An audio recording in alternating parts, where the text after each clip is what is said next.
Well, this door jamb is messed up, and I ended up repairing it all the way back to brand new, but there's still one little problem here. Because of the location and the looseness of these shims up here, the bottom of the door jamb is extremely floppy and unstable. Let me show you the absolute craftiest little shim trick that you're ever gonna see. So pick a couple of those out, and now you want to put these in opposing one another and overlapping.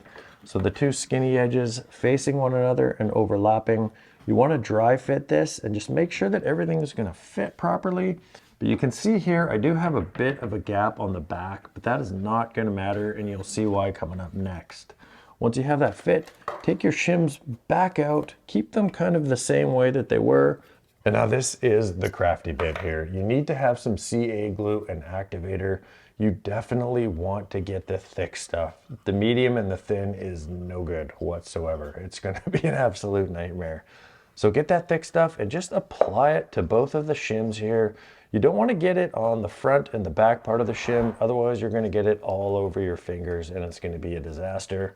Flip the shims over and just a generous amount on there. If it spills over, you can wipe it up with a paper towel. Once you get the glue all on there, reinsert the shims just the way you had them in the dry fit and snug them up. You want to snug them up so that the shims are not going to fall around, but you got to be very careful not to push over the door jamb too far.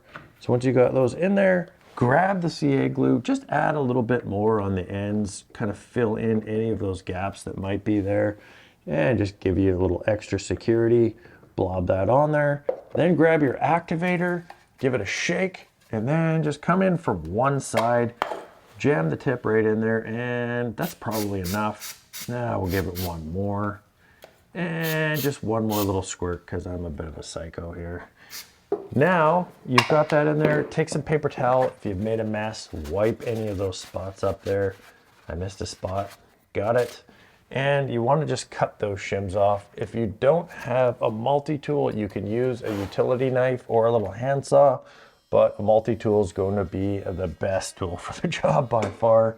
Take that, trim off the back one, come around, get the last one. And the key here is to just have a bit of an angle so that you're resting the blade on the jamb and then you're cutting in a little bit.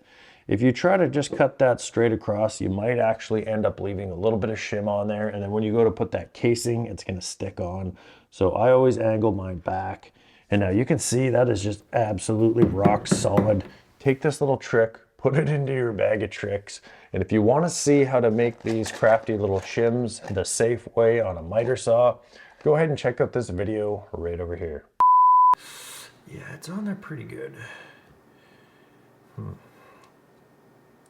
God. Ah. Ouch. Ouch. I don't think I'm going to put that part in the video.